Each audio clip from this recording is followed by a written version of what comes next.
le prince William a enfin brisé son silence au sujet de la princesse Diana. Et croyez-moi, ce qu'il a partagé est aussi émotionnel que surprenant.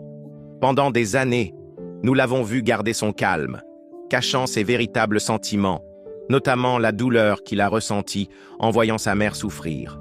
Mais maintenant, nous entendons William lui-même, et c'est brut. Vous vous souvenez de ce moment où, encore un enfant, il a tendu à sa maman une boîte de chocolat en disant « Maman, je pense que tu as été blessée. Ceux-ci sont pour te faire sourire à nouveau. » Ce seul moment nous en disait déjà tellement sur la profondeur de ses sentiments. Mais maintenant, nous obtenons un aperçu plus intime de ce à quoi ressemblait vraiment sa vie, et pourquoi cette révélation sur les luttes de Diana pourrait bouleverser tout ce que nous pensions savoir sur la famille royale. Alors, qu'est-ce qui se cache derrière le silence de William, et pourquoi cela pourrait-il finalement être une mauvaise nouvelle pour la monarchie? Vous ne voudrez pas manquer ça. Mais avant de plonger dans le sujet, si vous aimez ces histoires royales autant que nous, n'oubliez pas de cliquer sur le bouton j'aime, de vous abonner et de sonner la cloche. Croyez-moi, vous ne voudrez pas manquer ce qui va suivre. Dans les derniers moments de l'épisode 4 de la saison 6 de The Crown, l'écran se fixe sur deux visages jeunes et tristes. Celui de Prince William, joué par Ed McVey, et celui de Prince Harry, incarné par Flynn Edwards. Les frères marchent en procession solennelle derrière le cercueil de leur mère, la princesse Diana, leurs pas résonnant dans les rues de Londres. À leur côté se trouve le prince Charles, interprété par Dominic West, et le prince Philippe, joué par Jonathan Pryce. Le silence de leur marche funèbre est interrompu uniquement par le bruit de millions de personnes dans la foule, leur chagrin palpable, les larmes coulant librement. Pourquoi pleurent-ils pour quelqu'un qu'ils n'ont jamais connu? Demande William à son grand-père, le prince Philippe, sa voix étant un doux reflet de la scène accablante. La réponse de Philippe est simple, mais profonde. Il ne pleure pas pour elle, il pleure pour toi. Dans une décision créative inattendue mais puissante, Peter Morgan, célèbre pour sa capacité à mêler fiction et réalité, se détourne de son casting acclamé et passe à des images d'archives. Ici, nous voyons les vrais Prince William et Prince Harry, âgés de seulement 12 et 15 ans, leurs visages abattus, alors qu'ils marchent sur The Mall devant le palais de Buckingham, leur jeune corps alourdi par la tristesse. Comme The Crown s'inspire souvent de l'histoire pour raconter ses histoires, Morgan souligne quelque chose de crucial dans ce moment. Ce que nous voyons n'a pas été dramatisé pour les faits. C'est un moment qui s'est réellement produit. La perte de la princesse Diana, le 31 août 1997, a été tragique. Les deux garçons se trouvaient à Balmoral en Écosse avec leur famille lorsque, dans le calme des premières heures, leur père, le prince Charles, leur annonça la mort prématurée de leur mère dans un accident de voiture. La réalité fut dévastatrice. À un âge aussi tendre, ils se sont soudainement retrouvés dans un nouveau monde, un monde sans la chaleur de leur mère bien-aimée. Les funérailles, qui eurent lieu quelques jours plus tard, le 6 septembre, se sont déroulées dans des circonstances extraordinaires. La famille royale, encore sous le choc de la perte, se retrouvait face à un dilemme sans précédent. Bien que Diana ne fût plus un membre officiel de la monarchie et qu'elle n'avait plus droit à des funérailles d'État, le public avait une vision différente. Pour eux, Diana n'était pas simplement une ancienne royale, elle était une figure qui transcendait les murs du palais de Buckingham. C'était la princesse du peuple, a déclaré le Premier ministre Tony Blair le jour de la mort de Diana. Ces mots ont résonné profondément, faisant écho à travers le pays et au-delà. Les gens partout, pas seulement ici en Grande-Bretagne, ont gardé foi en la princesse Diana. Ils l'aimaient, ils la chérissaient, ils la considéraient comme l'une des leurs. C'était la princesse du peuple, et c'est ainsi qu'elle restera dans nos cœurs et nos mémoires pour toujours. Le chagrin n'était pas réservé à la famille royale. Il était partagé par une nation et, en effet, le monde entier. La connexion de Diana avec le public était indéniable, et sa disparition a laissé un vide douloureux qui devait être reconnu. Le peuple britannique et des millions d'autres à travers le monde avaient besoin de pleurer ensemble, de rendre hommage à une femme qui était devenue bien plus qu'une princesse aux yeux du monde. Malgré les contraintes constitutionnelles, Buckingham Palace et Downing Street ont pris une décision significative: organiser des funérailles royales pour la princesse Diana, non seulement pour honorer sa mémoire, mais aussi pour permettre à la nation de pleurer ensemble. Ce fut des funérailles qui allaient transcender les traditions royales, un événement qui marquerait l'histoire de la monarchie britannique et surtout la vie de deux jeunes garçons qui venaient de perdre celle qui avait été leur mère, protectrice et étoile guide. Presque immédiatement, la question se posa. Les princes Harry et William devraient-ils participer à la procession publique jusqu'à l'abbaye de Westminster? La famille royale hésitait d'abord à exposer les deux garçons, encore en plein chagrin, à un tel spectacle public. Comme le note le journaliste Adam Boulton dans son livre Tony's 10 Years, les semaines suivant la mort de Diana furent remplies de lourdes délibérations. Les événements de cette semaine de septembre 1997 étaient très tristes. Mais quand les porte-paroles de Downing Street sont venus au palais de Buckingham et ont commencé à discuter des rôles que Harry et William devraient jouer dans les funérailles, la reine avait savouré le moment où Philippe avait hurlé au téléphone depuis Balmoral « F off », a écrit Boulton, capturant la tension brute au sein de la famille royale. Un plan suggérait que seul le cadet William marche dans la procession, laissant Harry derrière. Mais Harry, dans ses mémoires Spare, se souvient de son refus immédiat. « Je ne voulais pas que Willy subisse une telle épreuve sans moi », a-t-il écrit, son lien avec son frère étant indiscutable, même au milieu de cette douleur inimaginable. Finalement, c'est le prince Philippe qui prit les choses en main. Il parla directement aux garçons, leur offrant un choix qui allait devenir un moment décisif pour les deux.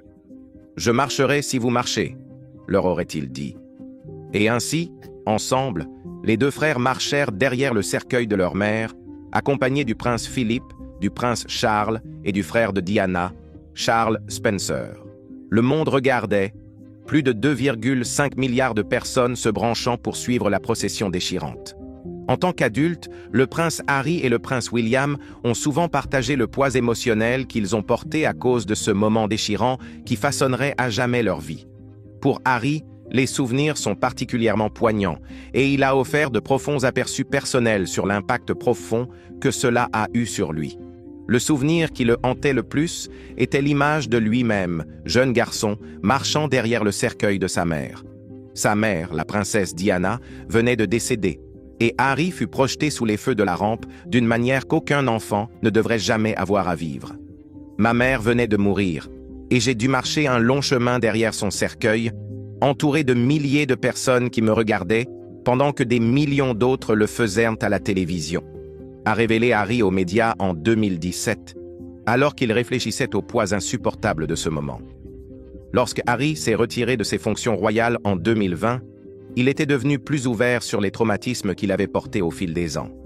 C'est pendant cette période que Harry a partagé davantage de détails sur ce qu'il se souvenait le plus vivement. Ce dont je me souviens le plus, c'est le bruit des sabots du cheval résonnant sur le mall, la route en briques rouges, a déclaré Harry dans la série documentaire de 2021 de Me You Can't See. Sa voix tremblait légèrement alors qu'il évoquait cette expérience surréaliste. À ce moment-là, nous étions tous les deux sous le choc. C'était comme si j'étais hors de mon corps. Je marchais simplement et faisais ce qu'on attendait de moi, montrant un dixième de l'émotion que tout le monde montrait. Harry a décrit son sentiment d'être presque détaché de son propre corps, tandis qu'il suivait la procession émotionnellement engourdi, un garçon accablé par le chagrin, mais forcé de le réprimer devant le monde entier.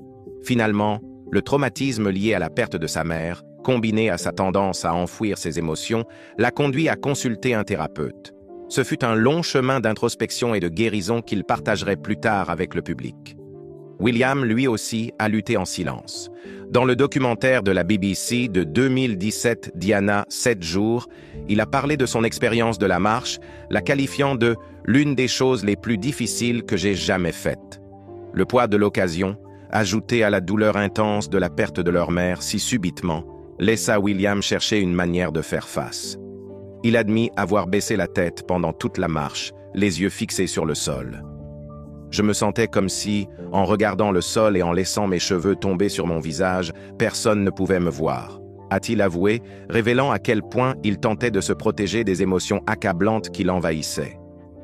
La gravité du moment, le sens du devoir et la pression d'être sous les projecteurs se sont tous convergés, et il avait besoin d'échapper à tout cela, même si ce n'était que pour un instant. En repensant à ce moment, Le prince de Galles estime que, bien que ce fût une décision difficile, elle était nécessaire. Ce n'était pas une décision facile, et c'était une sorte de décision familiale collective de faire cela. Il y a cet équilibre entre devoir et famille, et c'est ce que nous devions faire, a partagé William avec la BBC en 2017. Ces paroles reflètent la complexité de la situation. Il y avait un devoir d'honorer leur mère, mais il y avait aussi un désir profond de se protéger des émotions accablantes que cet acte nécessitait. Harry, de son côté, a une vision différente. « Je ne pense pas qu'aucun enfant ne devrait être obligé de faire ça, en aucune circonstance », a-t-il déclaré, sa voix remplie de conviction. Cette déclaration en dit long sur l'impact durable que ce moment a eu sur lui. « Je ne pense pas que cela arriverait aujourd'hui », a-t-il ajouté, suggérant que la famille royale, et le public en général, ne mettraient plus jamais des enfants dans une position aussi douloureuse. C'est une perspective façonnée par ses propres expériences qui, comme il l'a plus tard admis, ont laissé des cicatrices qu'il a fallu des années pour guérir. Le comte Spencer, le frère de Diana, a également exprimé son opinion sur la décision, la qualifiant de bizarre et cruelle. Ces mots, remplis de frustration, reflètent le sentiment croissant que la décision de faire marcher les jeunes princes dans la procession publique était tragique, peut-être prise avec de bonnes intentions mais finalement mal orientée dans son exécution. Le soutien indéfectible du prince William envers sa mère, la princesse Diana, lors de sa séparation tumultueuse d'avec le prince Charles, témoigne du lien profond qu'ils partageaient. Malgré le tumulte public entourant le mariage de ses parents, la priorité de Diana a toujours été ses enfants, et elle est restée farouchement protectrice envers eux-mêmes lorsque sa relation avec Charles s'effondrait. Diana, dans un moment de défi silencieux, dit à Charles que si leur mariage devait prendre fin, ce serait à cause de lui, et non d'elle. Elle refusa de partir de son propre chef, restant fermement résolue. Lorsque la séparation devint inévitable, elle fut marquée par une dispute houleuse au sujet d'un week-end en famille que Charles avait prévu, auquel Diana refusa de participer. Cela fut la goutte d'eau qui fit déborder le vase. L'annonce de la séparation de la famille royale en décembre 1992, faite par le Premier ministre John Major, confirma la fin du mariage. La rupture fut décrite comme amicale, mais dans les coulisses, il était clair qu'il n'y avait rien de facile à ce sujet. Au milieu de cette douleur, Diana eut une conversation ouverte avec William, qui n'avait que 12 ans à l'époque. Lors d'une visite à son école, Diana lui révéla la triste vérité sur les raisons de leur divorce.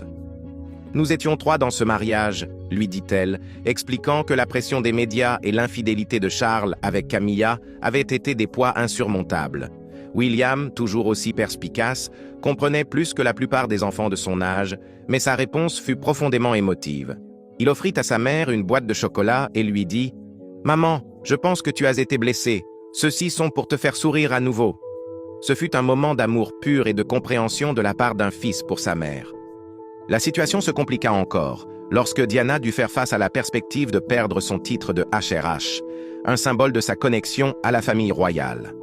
Mais lors d'un échange profondément émotionnel, William, alors âgé de 14 ans, rassura sa mère en lui disant que son titre n'avait pas d'importance pour lui. Il lui dit « Ne t'inquiète pas, maman, je te le rendrai un jour quand je serai roi. » Ces paroles arrachèrent des larmes à Diana, et elle trouva du réconfort en sachant que son fils, bien que jeune, comprenait la complexité de la situation et les sacrifices qu'elle faisait. Bien que The Crown, la série populaire qui dramatise des événements réels, soit souvent critiquée pour avoir sensationnalisé certains moments de l'histoire, cet épisode particulier porte un poids indéniable de tristesse et de vérité. La perte tragique de la princesse Diana, le tourment émotionnel enduré par ses enfants et le contrôle public intense qu'ils ont subi se sont tous réunis dans un moment que ni Harry ni William ne pourront jamais oublier.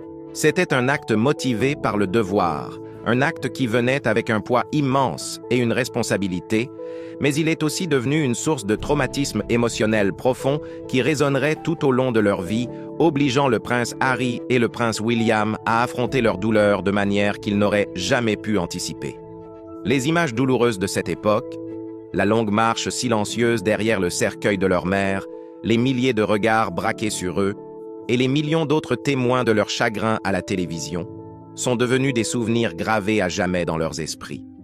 Cependant, au milieu de ce traumatisme, la princesse Diana, leur mère, leur avait montré un exemple de force, de compassion et un engagement profond envers des causes qui façonneraient leur avenir.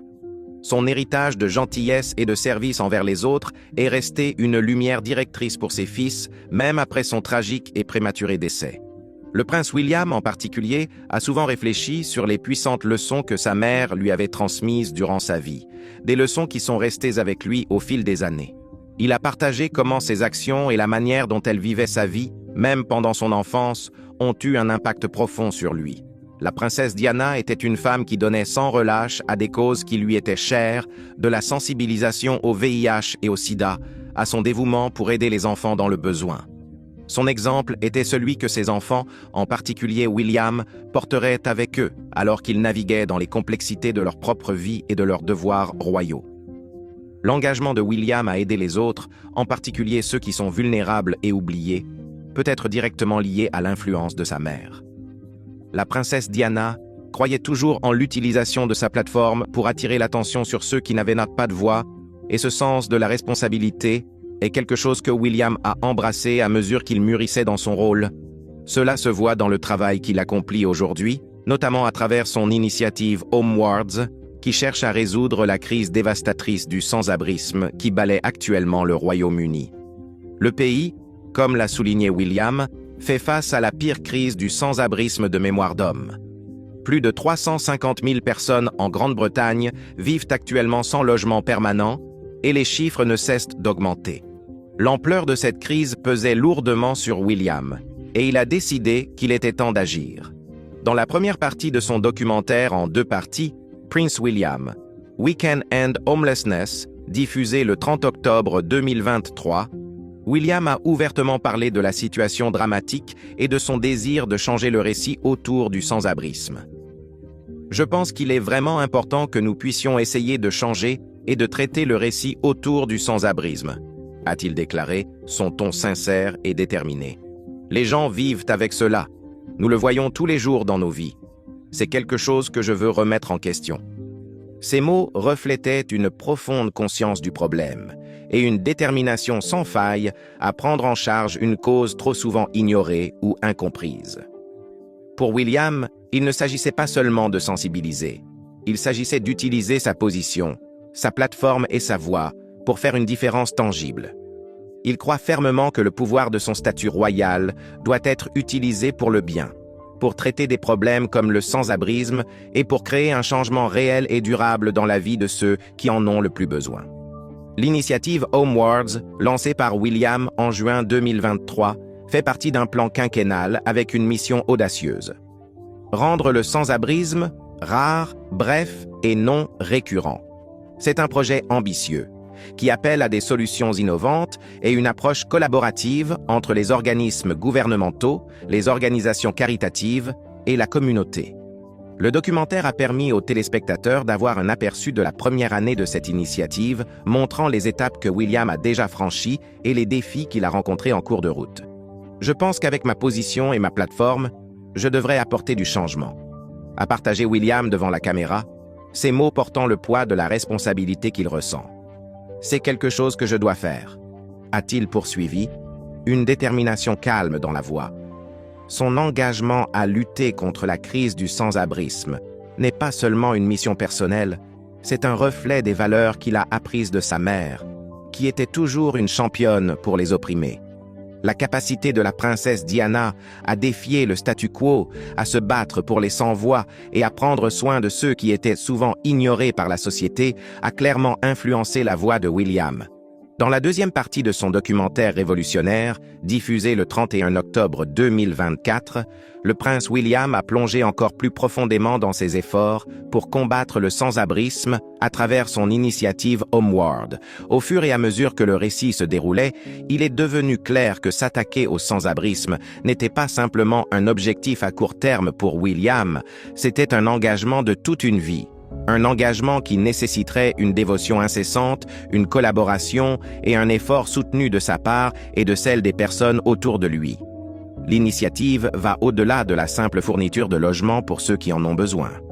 Elle vise à traiter les causes profondes du sans-abrisme et à s'assurer que les individus ne sont pas laissés pour compte, oubliés par la société. En réfléchissant à l'influence profonde de sa mère, William a rappelé comment la princesse Diana s'était assurée que ses enfants comprennent les réalités de la vie au-delà des murs du palais. Elle s'est assurée que quand nous grandirions, la vie en dehors des murs du palais serait réelle, tu sais, pas juste une déclaration, a-t-il partagé dans le documentaire.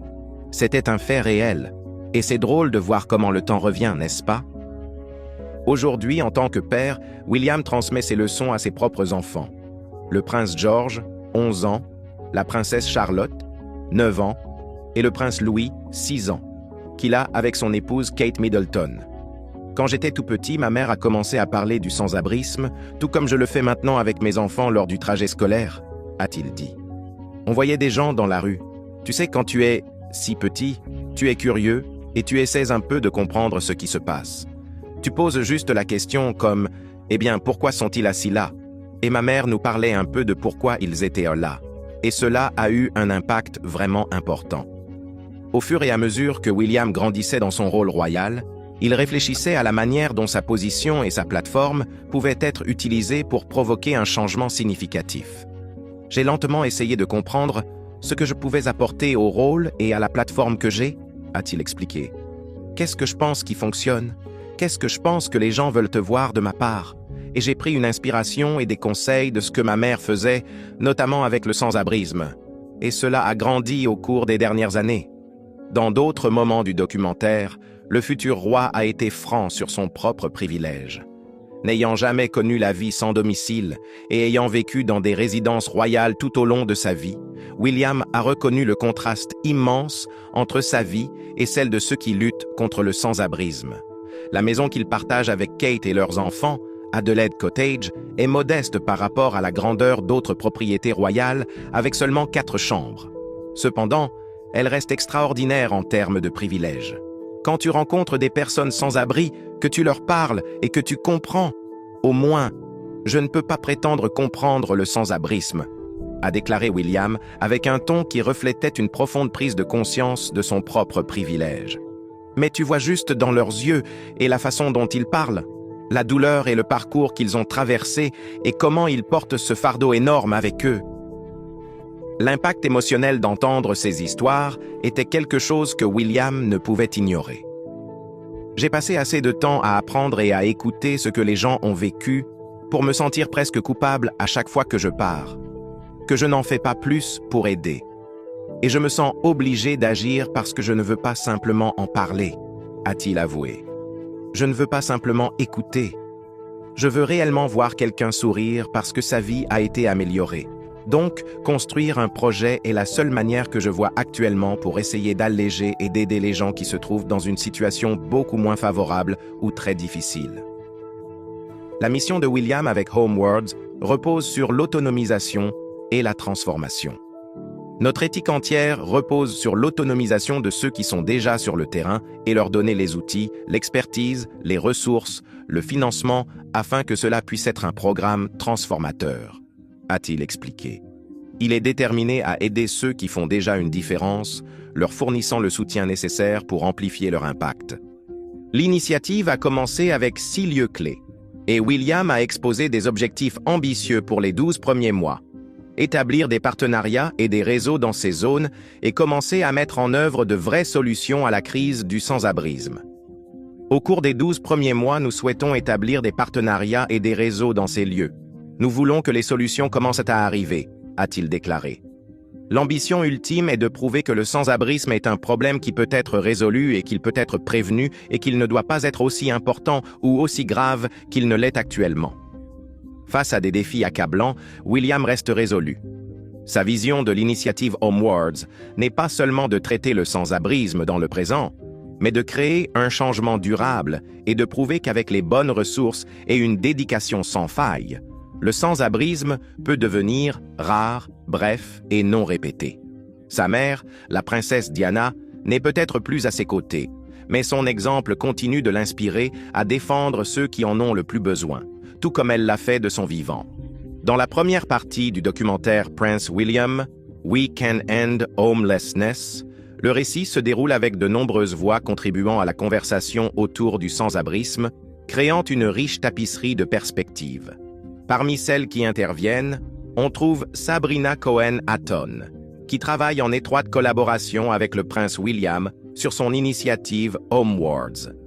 L'histoire de Sabrina est puissante. Elle a elle-même vécu dans la rue, mais sa résilience et sa détermination l'ont conduite à devenir la chef des pompiers du West Sussex Fire and Rescue Service. Sa voix ajoute une couche unique au documentaire, alors qu'elle souligne l'importance de l'empathie et de la compréhension, indépendamment de l'expérience personnelle avec le sans-abrisme.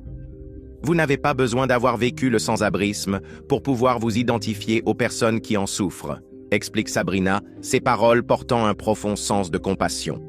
Beaucoup de gens peuvent se relier au traumatisme, beaucoup de gens peuvent se relier à la rupture familiale et à la perte, et je pense que le prince, sa capacité à se relier aux gens à ce niveau humain, est due à certaines des expériences qu'il a lui-même vécues.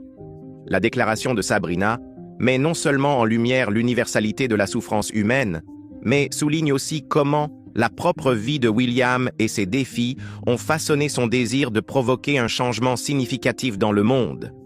En plus de Sabrina, Safia Saïd, une militante communautaire, prête sa voix au documentaire. Elle travaille aux côtés de William pour aborder la hausse du sans-abrisme au Royaume-Uni. Les mots de Safia sont à la fois encourageants et inspirants, alors qu'elle défend l'importance de l'action, quel que soit le parcours ou le statut de chacun. Les gens qui critiquent le prince William et disent qu'une personne qui vit dans des châteaux et des palais ne comprend pas le sans-abrisme. On se fiche d'où il vit, déclare-t-elle, répondant aux critiques que certains pourraient adresser au prince. L'essentiel est qu'il est humain et il le montre en dirigeant quelque chose. Et s'il ne le fait pas, qui le fera? C'est ce qu'on attend de notre futur roi. Pour Safia, l'implication du prince William est plus que symbolique, c'est personnel. J'ai l'impression qu'on compte enfin, continue-t-elle, sa voix remplie d'émotion. Les gens qui sentent qu'ils n'ont aucun pouvoir, qu'ils n'ont aucun impact, que le futur roi dise « Regardez, il faut qu'on appose un tampon sur cela ». J'ai l'impression que c'est grand temps, et je suis contente que ce soit lui qui le fasse. Dans ces mots, on peut entendre l'espoir et le sentiment d'autonomisation qui surgissent lorsqu'une personne en position de pouvoir prend position pour ceux qui ont été oubliés par la société. À mesure que le documentaire progresse, les réflexions de William offrent un aperçu de la force motrice derrière son travail. Dans un moment de franchise, il explique « Je pense que tout le monde ayant droit à un foyer sûr et stable nous bénéficie tous. Je viens sans autre agenda que celui d'essayer désespérément d'aider ceux qui sont dans le besoin. Et je vois cela comme faisant partie de mon rôle. Pourquoi serais-je là si je n'utilise pas mon rôle correctement pour influencer et aider les gens où je le peux? Et j'aime les grands défis. J'aime ça. Mais je ne peux pas le faire seul. » Les mots de William révèlent non seulement son sens du devoir, mais aussi sa conscience de l'ampleur de la tâche qui l'attend. Il sait que résoudre le problème du sans-abrisme n'est pas une mince affaire et qu'il faudra la collaboration de nombreuses voix, communautés et organisations travaillant ensemble vers un objectif commun. C'est ambitieux, c'est grand, admet-il, reconnaissant l'ampleur du projet. Ça va être beaucoup de travail. Mais malgré ce défi de taille, la détermination de William reste inébranlable. Je ne crois pas qu'on devrait vivre avec le sans-abrisme au XXIe siècle, dit-il, son ton résolu. À un moment donné, il faut dire « c'est bon, allons-y, on va vraiment faire quelque chose qui va faire une différence dans la vie des gens ». Ces paroles portent le poids de la conviction alors qu'il avance avec l'initiative Homewards, déterminé à avoir un impact durable. Voilà, le silence du prince William est brisé, et cela pourrait bien tout changer sur ce que nous pensions savoir de la famille royale. Qu'en pensez-vous? Était-ce le bon moment pour lui de s'exprimer? Faites-nous part de vos réflexions dans les commentaires ci-dessous. Et si vous souhaitez plus d'informations royales et de révélations choquantes, n'oubliez pas de liker cette vidéo, de vous abonner et d'activer les notifications pour ne jamais manquer de mises à jour. Merci d'avoir regardé et à la prochaine.